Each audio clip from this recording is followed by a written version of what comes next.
matchup in Manhattan. Got Kalib Boone with us right here. We'll get started with questions for him. So go ahead and raise your hand, and then I will call on folks in the order that you guys raise your hand. We'll get it started with Jacob Unruh from the Oklahoman. Go ahead, Jacob. Kalib, how's it going today? It's going good. How about you? Doing well, doing well. Hey, you got back in the starting lineup the other day. You've been in and out. Do you feel like you're a little closer to kind of getting back in your rhythm and back to yourself? Honestly, not really. But that's my fault because I'm not doing the things for me to get back in rhythm. So I'm thinking that it's just going to magically click, but it's not. So I just gotta go do the things for me to help it click. So the more I start doing the stuff again, the more I feel it. But right now, it's not all the way there. It's not all the way there yet. When you say it's not all the way there yet, what's not there? Diagnose, I guess, yourself a little bit. I'm just worried about all the wrong things and just overcomplicating everything, stressing out about stuff that around time last year I was just playing. This year just making stuff harder for myself than just going out here playing. Is that frustrating or is it pressure? What emotions do you feel when you deal with that?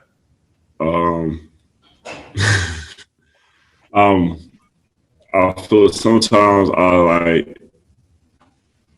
this is all the time. I'm a big critic, so I'm always I put the biggest pressure on myself. So some days it's pressure, some days it's just man, I can't be what are you doing? Sometimes I start overthinking stuff.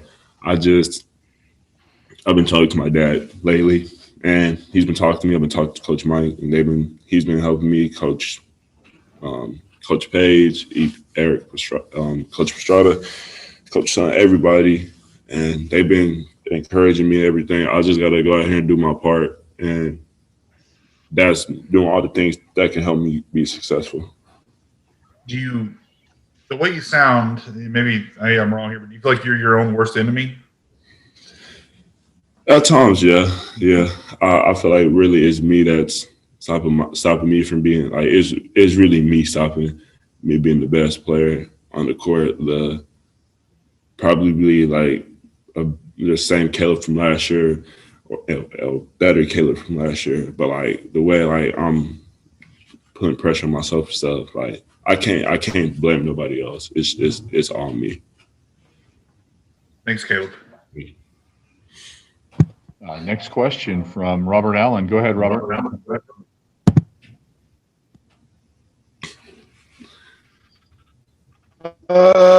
Make sure I'm off mute. Am I off mute? Can you hear me?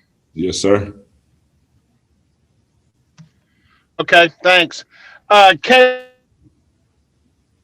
Yes, most individual as a group, a team, the things that have happened, but you're far enough removed from high school. You probably don't compare much what happens now to high school. Maybe last year, but what do you compare things like what happened in the West Virginia game? What do you compare those things to now? Can you explain that a little bit more? Because I'm kind of confused on just when almost all of us we think back on things that have happened to us before that compare to something that happens to us. So when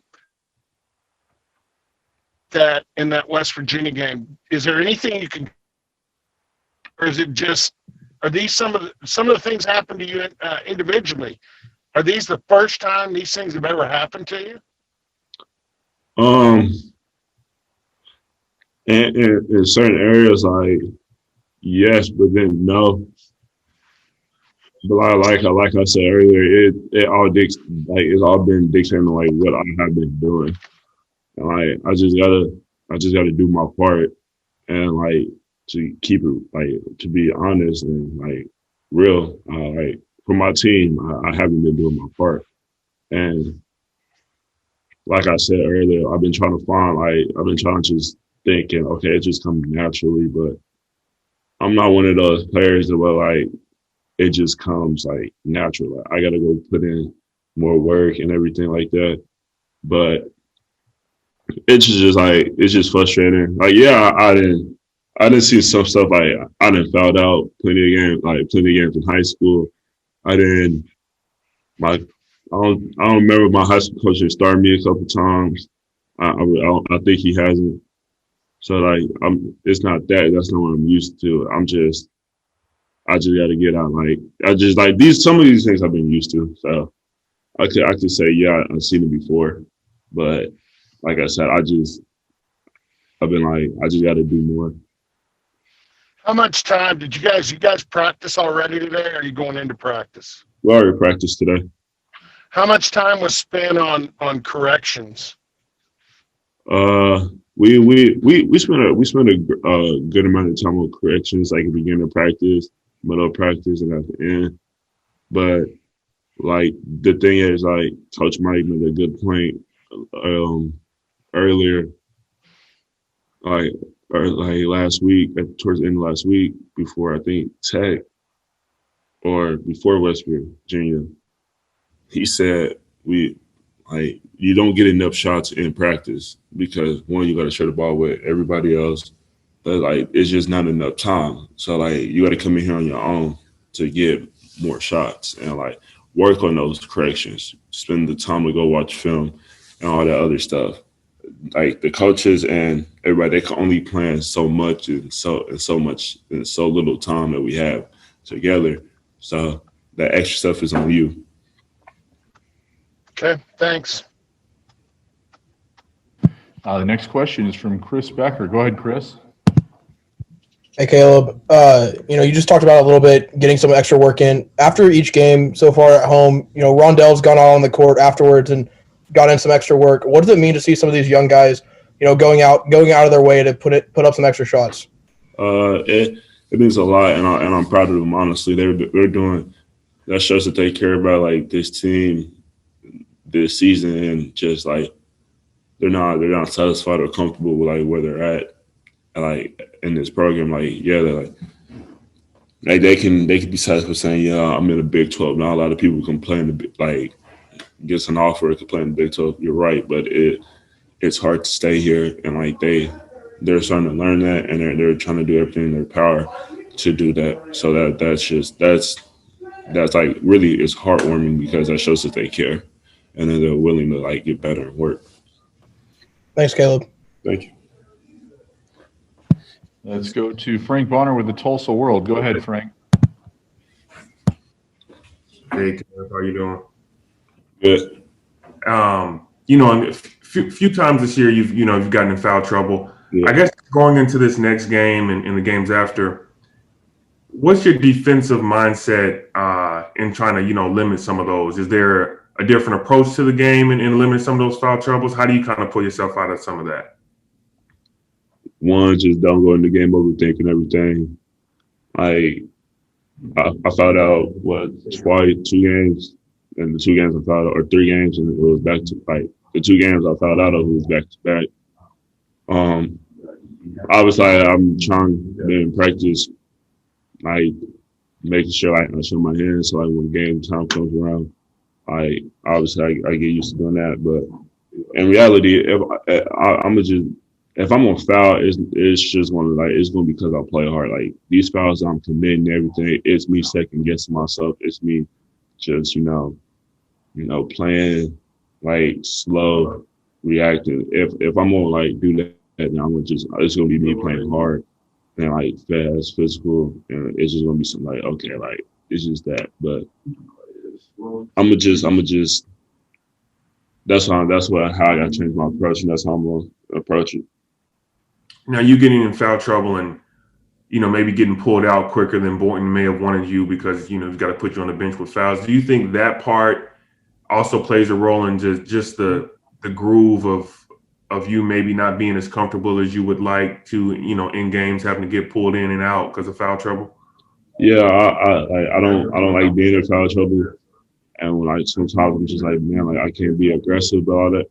But like I said, if I'm just the thing is like those fouls I commit, it's just like I said earlier, it's just me second guessing myself.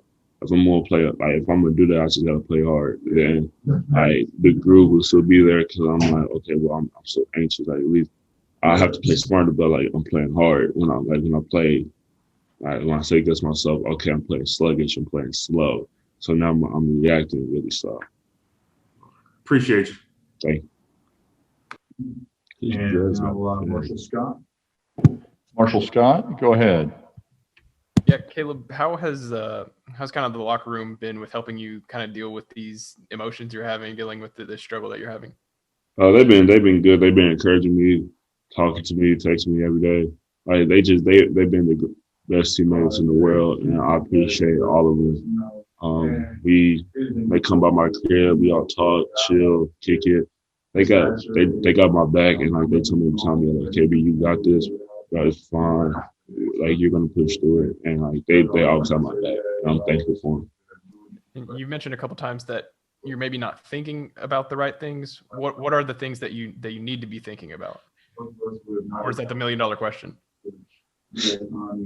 I just put so much pressure on myself, honestly. So like that's like, and that's the thing. Once I stop putting the pressure on myself and just go back to just hooping and not worrying about all that stuff. Because to be honest, I know what I have to do. I know what I need to do for my team. It's not like Coach Mike hasn't told me. Like I know what I need to do. It's just the fact that we just go, you know what, KB, you can do it. So just go do it. And if somebody's going to tell you you're doing it wrong, just let them tell you you're doing it wrong because you're trying to be aggressive. Yeah. Thanks, KB. Appreciate it. I think we have time for one more follow-up from Jacob Unner. Go ahead. All right, Kalib, I'm going to change subject just a little bit. What have you thought of the development of Kuma? Oh, Bernard, man. I mean this. I mean everyone when I say this. Bernard is honestly one of the hardest working bigs I didn't probably ever play with or been around. Because Bernard has sacrificed a lot, and he's a great teammate. He and all he does is he's just a caring, loving person, and like he's always willing to listen no matter how you talk to him. He doesn't listen to the tone of the message. He listens to just the words. He listens to the message and how you're saying like what you're saying to him. Like he's always willing to get better, and like he always does his role. And like when I see him on the court, when I see him do his thing, like I'm just happy for him because like I seen the progression from when he got here to now, and I'm just proud. I'm proud of him. I'm proud of him. Proud of my bigs and my guys, man. You mentioned you've seen his progression. How much has he progressed? Because I know he got here pretty heavy. He's changed his body a little bit and things like that. Well, he got a lot better at like his touch. He's getting like his touch around the rim. He got a lot better at running the floor, rebounding, the setting screens. He's our best screener, and he takes pride in stuff like that. He loves doing the little things. Like he doesn't need to score and all that stuff. That's what I love about him. He's consistent with his work. Like he consistently does the things that we need him to do, and like he's just gotten better at communication. He's getting better at communication. He's getting better at reading like defenses, seeing like, okay, his opportunity to duck in, score, screen. Just like he's getting better at all the little things. Awesome. Thanks, Kalib. Thank you. Probably have time for one more. Go ahead, Ryan. Thanks. KB, I was just going to ask you a quick one about just what you guys can do to maybe be able to finish out some of those conference games that are really close, because you guys have obviously you've played 4 of them now, all of them have been one possession, and you guys just came out on the wrong end of 3 of them. But what can you guys do down the stretch of those games to maybe come out on top? Well, we just got to go out there and just finish. Honestly, like there's really nothing we can do. There's nothing I can really say. Every game that we didn't lost by our losses at home are the perfect example. We was up 8 with 2 minutes ago against one team, and we we basically play like a 4-minute game every other day in practice. And we was up 19 on the team. One of the toughest teams in our conference with 11 minutes to go. And honestly, that one is just we have that one's just unacceptable that happened. But you could use saying we're young, we don't have that many people, but that we're not gonna hold no excuses. It's just the fact we just gotta go. We just gotta go take those. That's all we had to do. Honestly, at this point, the first one was okay, probably that after this one, I say from this point on, we just gotta go take them. If we got them on the ropes, don't matter what nobody say, we're gonna keep swinging until we can't no more. And then hopefully when we can't no more, buzzers will be done. Game will be ours. Thanks, KB. Thanks. Kalib, we appreciate you joining us. And all right, ladies and gentlemen, we have the one and only Rondel Walker in the house with us. Hair's looking good as always. And if you guys don't mind, just go ahead and raise your hand and we will get started. Jacob, as always, is first and lead the way. Rondel, how's it going? Doing good. How you doing? Good. Hey, I wanted to ask, we haven't got to talk to you since the break. And I know you did the backpacks and stuff like that. Can you kind of talk about what you did over the break to help some other people? This past Christmas and the last two before that, me and a couple of my friends had just been, getting bags together filled with beanies, stocking caps, food, stuff like that. Well, this year masks as well, so they had to go to the public bathrooms, stuff like that, just to help them out during these hard times. We know it gets cold in Oklahoma and with everything going on, so just kind of brighten their day. We have it, so might as well. Now, I may have missed it. So did you say who you're giving those to? Oh, we're giving it to homeless. Oh, okay. So I think we've written about this. I think Cam wrote about it last year a little bit and stuff. But, for you to go keep doing this, what does this mean to you to be able to keep doing this, I guess, is what I'm asking. I feel like just the gratitude that they give from just a simple thing like that just makes it all the worthwhile. It's a simple thank you and seeing a smile on their face. There's something I feel like that they're not used to, but it got to the point to where over the years we kind of built a relationship with them. So, it's good to see their face, good to see ours. And this year I came kind of late in the day and they were like, I thought you were going to come this year type thing. I was like, nah, I just, it came a little late today. So just little stuff like that. I feel like this goes a long way.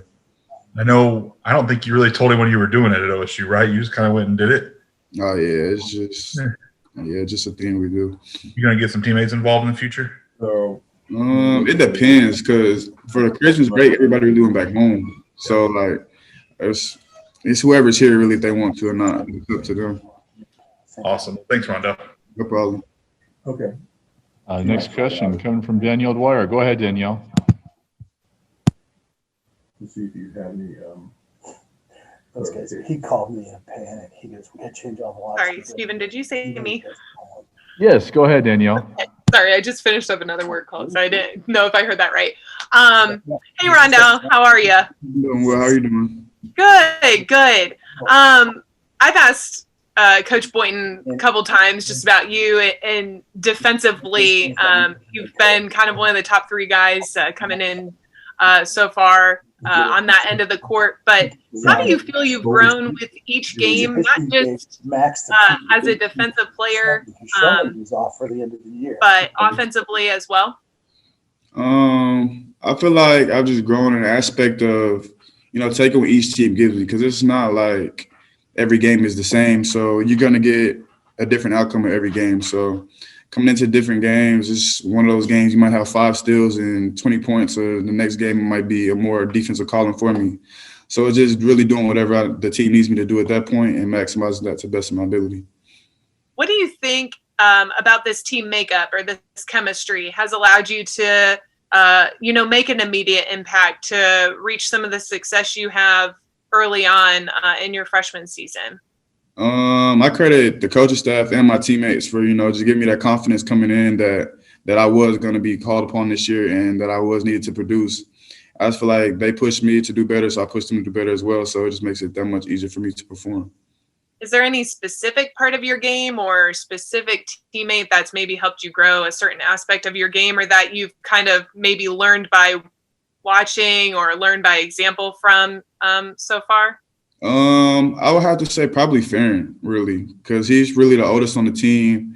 He's been through the most on the team. So as far as that, and I know me and him just really – we stick together off the court a lot as well. So just, simple conversations, simple, like pick your brain type things like that. And that just carries on onto the court. And has Big 12 play been what you expected it to be coming in? I mean, from an outsider's perspective, everyone kind of knows what the conference is all about. But to actually be playing in it night in and night out, is it what you expected? And how have you maybe enjoyed it, or what kind of the challenges of it? Have you embraced those so far? I feel like it's really all three. I feel like if you're a competitor, you love every game in the Big 12, and it's definitely everything I expected it to be. There's no just cakewalks. Every game is a dogfight, and I feel like for any college basketball player, that's what you sign up to play college basketball for, to get better and eventually go to the next level. So I feel like there's no better conference to do that at in the Big 12. Thanks, Rondel. No problem. Thank you. Our next question is from Chris Becker. Go ahead, Chris. Hey, Rondel. I just want to talk to you a little bit about, some of your post-game stuff. You went back out on the court for, an hour and a half or more after the game. Is there kind of like a routine that you do post-game to, put up some extra shots, or is it kind of a nightly, whenever the night comes, then that's what you do? No, after every really home game, we have a great manager staff, so whenever I call on them, I know I can count on them to help me out rebounding. So I just really get up, make about 400 to 500 shots, make about 100 free throws, and then call it a day. So, yeah, it's really after every home game. Does this date back to high school, or is this, a new thing in college? I feel like it was like this in high school, but I had to kind of amp it up a little bit more in college, because college is more of a demanding thing for me. So I just feel like the more I get up great shots, the better it is for myself and the team. So, yeah. Thanks, Rondel. No problem.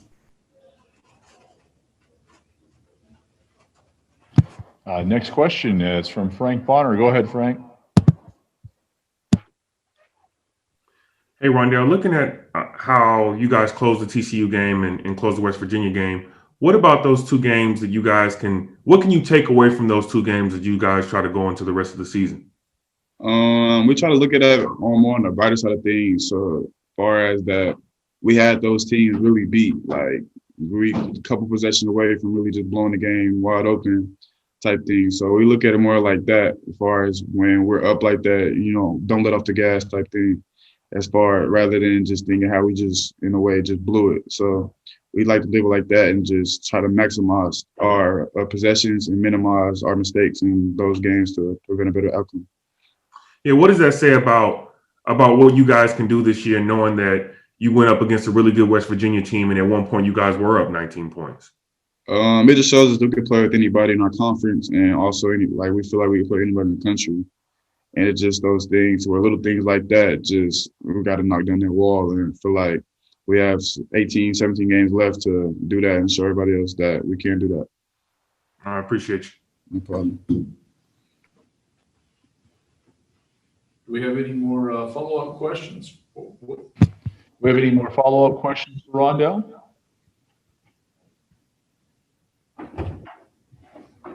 All right. Well, we appreciate you joining us, Rondel. I thank you for coming up here, and good luck in Manhattan. Appreciate you. I'll start recording for everybody, and appreciate you taking a few minutes for us, Coach. Obviously, a tough one the other day, but looking forward to a good, probably physical matchup at Kansas State. Tell us what you know about the Wildcats. It's a young Bruce Weber team who always seems to get better as the season goes along. I wasn't in the league yet, but I remember watching Dean Wade, Barry Brown, Kamau Stokes as freshmen, and watching them go through the process of learning how to compete and win in the Big 12. And I think all the people in Manhattan would say it wasn't pretty, but they stuck with the process. They believed in what they were doing, and they became Big 12 champions and went to, I believe, the Elite Eight one time, and they got a little bit of carryover from that team. I think Mike McGraw was the only one left, I think. But that's kind of who they are again. And that's college basketball in many ways, right? You gotta, if you're gonna do it the right way and you're gonna not cut corners, you gotta get a bunch of young guys. You gotta teach them how to play. You gotta learn through some bumpy roads. And eventually, if they stick together long enough, they can find success. And I think this team is getting better. They're much better today than they were a month ago. I expect them to be better a month from now than they are today. And it's a credit to his staff and to the guys' commitment to their team. And we'll have a challenge because it's not like we got a bunch of old guys running around there either. They'll be tough to compete with. David Bradford, who we recruited a while, he's a load in there, and he's getting more comfortable as the games go along. And they've got some really, really athletic players and guys who can really shoot it. Thank you, Coach. Your first question today will come from Jacob Unruh of the Oklahoman. Go ahead, Jacob. Mike, how's it going? Going well. Yourself? Doing well. You've had some success in Manhattan. I think you've won 2 of the last 4. But does that matter in a year where it seems like maybe home court advantage isn't what it is in the Big 12 anymore? No, and I don't know. I don't think I've won. I've been to Manhattan twice and won, but I was an assistant coach the first time. Probably if I listed my 5 worst basketball experiences of my life, being in Manhattan in 2019 would definitely be one of them. That team that won the league kicked my tail in a way that I've never been embarrassed before. And so, no, I don't have a whole lot of fond memories of Bramlett Coliseum. We won there last year. We played really, really well. But, man, that's a place that still makes my stomach churn when I think about. And the thing you know what you're getting with a Bruce Weber team. They're going to be physical. The defense is going to be stout, no matter how good or bad they're doing offensively. They're going to rebound the ball. They're going to try to limit you to one shot. They're not going to give you anything easy. And you can see their guys offensively get more comfortable. So we did win last year. We were playing well at that time of year, but I got some pretty nasty memories of that place as a head coach. Has home court kind of changed this year with the limited crowds and stuff? I mean, you've won on the road. Road teams have won in Stillwater. It's happened all across the conference, really. Has home field advantage kind of become a moot point? It's hard to ignore the fact that more road teams are winning. I think on Monday, I may have peeked at it, and it was 4-11. The home teams were, and then we lost at home, and somebody else won on the road, but I can't remember it right now. So yeah, it's different. The crowds matter. I mean, as much as we say, that's one of the things that separates college athletics from the pros is the engagement of students, the enthusiasm of the fan base, especially once you get in the conference play and there's that familiarity. You see guys for, the 3rd or 4th time at a place, and he gets a reputation. Lindy Waters was not well liked in Lubbock. You have things like that happen. And so this year you just lost some of that, and we all know why. So it's par for the course for this year, and certainly something that we don't have to worry about long term. And Kalib was brutally honest about himself with us a little bit ago. A lot of mental struggles he's having. Sounds like he's kind of his own worst enemy, but how do you help him? How do you get him out of his own head, I would say? Be brutally honest with him as well. And the only way you can do that is if you got real relationships. Because at the end of every conversation, no matter how hard or easy it is, I tell those kids I love them because I do. And it's not personal. It's just that I want better for him. And if he's better, then our team's better. And it's really simple. He works hard, but he's not doing enough at the level he's capable of to help our team. And if we're going to have the success that we think we can, he's going to have to step up. It's really that simple. And he's capable of it. He's shown flashes. He just hasn't put it together consistently. And, the beauty of it on one hand is there's still some time. The hard part is there are no guarantees this year. So we got our fingers crossed that we can continue to play and stay away from any issues. But, this is one season you got to know. You can't take it for granted. There's no guarantees. And every time you go out there and you waste an opportunity, it's one that you may not get back. And so that's been the message to him is, let's do it now. Let's not wait and look back and say woulda, coulda, shoulda, because there are no guarantees. Awesome. Thanks, Mike. And next question from Kellis Robinette. Go ahead, Kellis. Hey, Mike. You guys are kind of similar to Kansas State. You both have some pretty big recruiting classes. You're coaching some young guys this year. How do you as a coach find yourself working with a young roster compared to an older one? I haven't really had an old roster yet. I guess my most experienced team was my first year. And it's not lost on me. That was our most successful season, and we've had some struggles, but it was a lot of it was just my newness and getting used to the guys. But I had guys who had been through it. Mitchell Solomon had already practiced, 500 times. He had played in, 55 Big 12 games by that point. And the going into Manhattan wasn't an unfamiliar experience. I didn't have to tell him how hard it was going to be, right? And with young guys, and I've seen this with K-State, so they lose to Fort Hays. There's no way I would bet, right, that Bruce Weber or his staff could have convinced their freshmen that Fort Hays was good enough to beat them. Yeah. It doesn't matter, but they are, right? And they have good players and a good coach. And sure, they should win the game, but that's the challenge you have with young guys is that fearlessness, that ultimate confidence they have in themselves is sometimes misguided because this is a different level and guys have to understand the urgency. Our game, for example, the other night, we obviously were good enough to beat West Virginia. We had a 19-point lead, but you got to play 40 minutes. In high school, if you get a 19-point lead, good chances that team wins 99.9% of the time because the other team isn't good enough to come back. But the other team has good enough players, plenty good enough coaches, and if you take your foot off the gas, they'll catch up to you and beat you like we saw the other day. I also want to get your thoughts on something super serious here.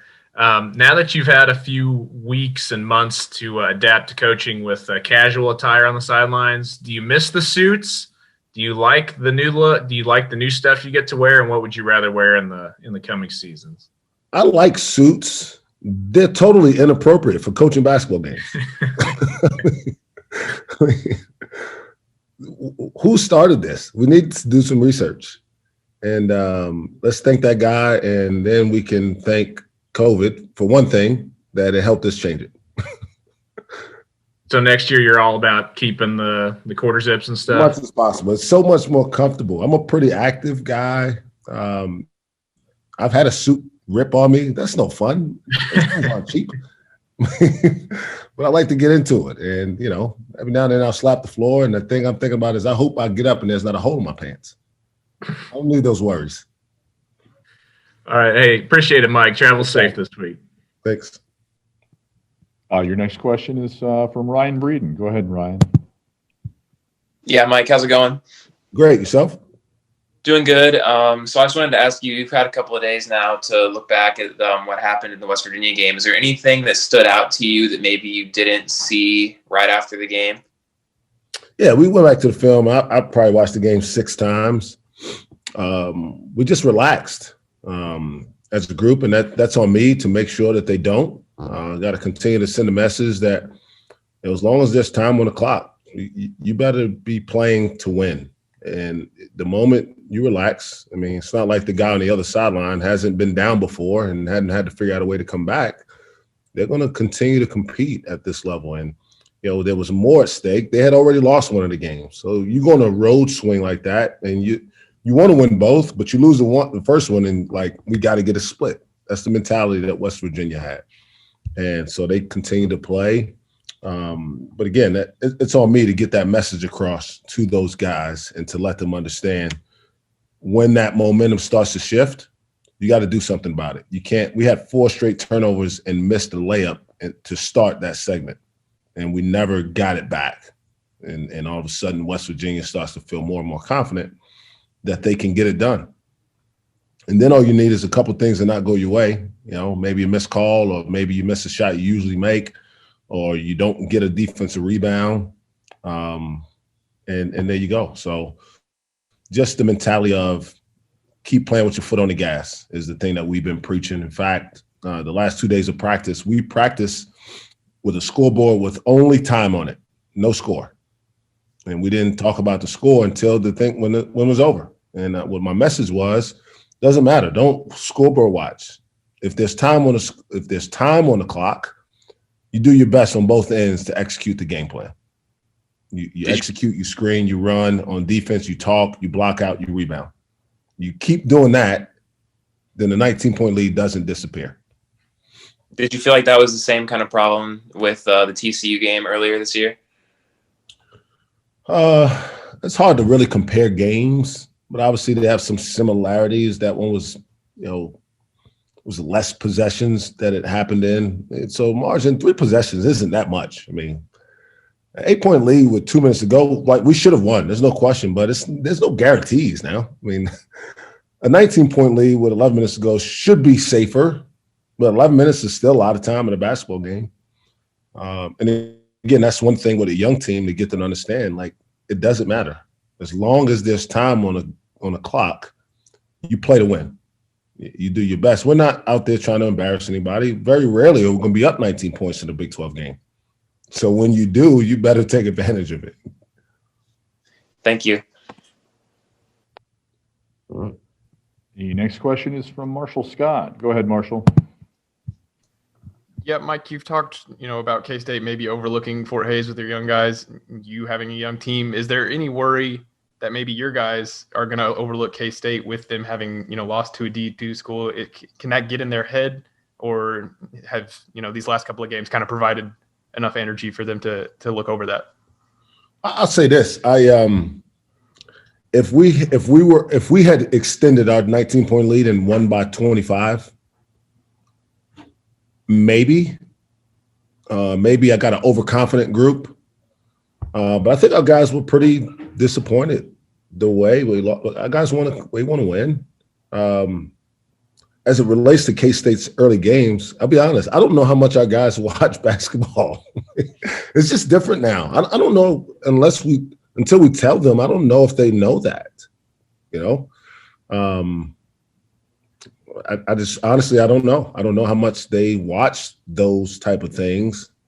But certainly they look at the league standards. They have the same record we do. So it's not like we can look down on them like we're at the top of the league and they're not. I mean, so we go out there with the wrong mentality and lose, then if they think that's a bad team, then we're behind a team that they think is bad. But we certainly haven't preached that message. And I think the way we lost the game the other day, I think they're a pretty focused group right now. Basketball's always been called a game of runs, stuff like that. It seems like for you guys this year, that's been times 1,000. Is there a philosophy on stopping runs? Do you like to get an early timeout? Do you like to drop a play? Do you like to get one of your superstars to ISO and get a bucket? Is there a philosophy you have, or is it kind of case by case basis? It's game by game, and some of it just depends on how the run is happening, right? The run here that TCU went on us, the 9-0 to end the game, we literally got the ball within 2 feet of the basket, 3 straight possessions. So I don't feel like we were not running good stuff or getting the ball where we wanted to go. We just didn't finish the play. And then they scored as well. And so the other night, it was a mental thing. It was more that we weren't focused on playing to win. We played aggressive basketball. We were a pretty damn good team for 29 minutes the other day. And I don't want to get away from our guys remembering who they were for that part of the game as well. Because, yes, we lost the lead, but we also got it. I mean, we had a 19-point lead on a 14th ranked team in the country at our place. And I think if we get a stop and a score at that moment, maybe that's the knockout blow. But we didn't deliver it. And so every game is different. You know, they bring up different circumstances. But a lot of times what you want to do is, if you're struggling or if a team's on the run, get to the free throw line, get something close to the basket. Maybe it's a defensive change to give them a different look, to take them off balance if they're in rhythm against one of your defensive coverages. So I can't say there's one blanket deal. I try to be conscious of my timeouts. Every game we've played in league has been a one-possession game or overtime, right? Which means to me, you got to be ready to help your team late in the game. So I don't like to call a ton of timeouts early, because I know in this league, you're looking at the last 4 minutes, it's going to be a 2-3 possession game, and you want to be able to help the kids as much as possible in that situation. On a lighter note, you called a play in the second half the other night. It left Bernie wide open under the end of the basket, but Keelan shot a three. And then I think 2 possessions later, something like that, you went back to it and Bernie got the look. Did you have any words for Keelan there that maybe throw it to the 6'10" guy that's standing under the rim? Yeah, I mean, just look at the numbers. Like, it doesn't make sense for us right now. We have to shoot some threes, but we're not a great three-point shooting team. The numbers don't lie. They don't tell the whole story. I think guys who haven't made shots will, if they continue to work at it, will eventually shoot better. But we shoot very well from 2-point range. We can't pass up a wide open layup for a three that we're not making. He missed the shot. So I'm not always result oriented, right? I want the process to be right, but we can't pass up the layup that we are shooting at the highest rate in the league for the 3-pointer that we're shooting at the lowest rate in the league. That's just asinine. Appreciate it. Next question from Wyatt Thompson. Go ahead, Wyatt. Stephen, thank you for allowing me to be on first and foremost. And I also want to thank you, Mike, and tell you how cool it has been to be able to listen to you today. And I think you're a great addition to our conference. With that said, I've worked with Bruce Weber for 9 years, and he just raved last summer about Cade and Ice and what it was like to coach those guys. So I would like to ask you, so I can talk about this on our show tonight, what it's like for you to coach those two kids. Man, I was a little bit jealous of Bruce, to be honest, when he got to coach him. First, it stopped me from helping Ice become a better shooter for a whole summer. I think he kind of did it on purpose. But what he did help, because it wasn't a slam dunk that Ice was going to make the team. Yeah. Bruce was pretty bullish about that, and I'm thankful for that, and I'm sure Ice is as well, because he's not the most glamorous kid, right? He's not the kid you think. Cade was almost, when Cade shows up to training camp, he's got to do something bad to get out, not right. Right? He's got to play really bad for a while. Ice had to play really well for to the last cut. like prove to me for sure that you're better than the guy already sitting home. And so I was thankful that he had him. And for me, it's been a tremendous addition, just because they're really competitive guys. They're unbelievably competitive. And so early in the year, before we got in this prep time, I had them on opposite teams every day because they drove the competition level in practice. But they really play well together because their games, even though they're both big guards, they play a very different style of basketball, and they complement each other well. And so I've enjoyed it. They're both really, really coachable. They want to win first and foremost, which is what I think Coach Weber valued. He's a gold medalist, having those two guys on his roster. And, first of all, I'm thankful that helped. But it also helped me that Ice was on the team because he got to spend some time with Cade while we were recruiting him. So I'll have to make sure I drop off Coach Weber a little gift basket tomorrow at the game. Again, thank you, Mike. I appreciate it. See you this weekend. Okay.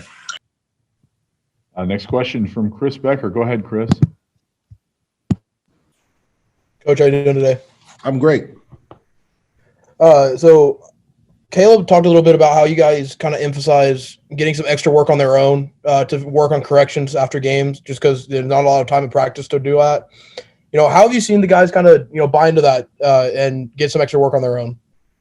Yeah, those things are always player-led because we got certain restrictions as coaches and what we can do, the amount of time we can have them on the court. But, all the best teams I've been around, they've always had guys who understood. In a practice, there's no way you can get enough shots individually to feel good that you're in the rhythm. And so you got to come in before or after, grab a coach or some managers and just get your reps in. And we got several guys who are completely bought into the extra time necessary to have success on an individual basis. And we always talk about if every individual gets better every day, our team gets better. That's pretty simple in my mind. And so having those kids understand that and having them be able to hold each other accountable to it is what's really going to give us a chance to keep getting better as the season goes along. And more specifically, Rondel, he's gone out after each home game and put in some extra work on the court himself. What have you seen from his work ethic in his short time on campus, and what makes that so special?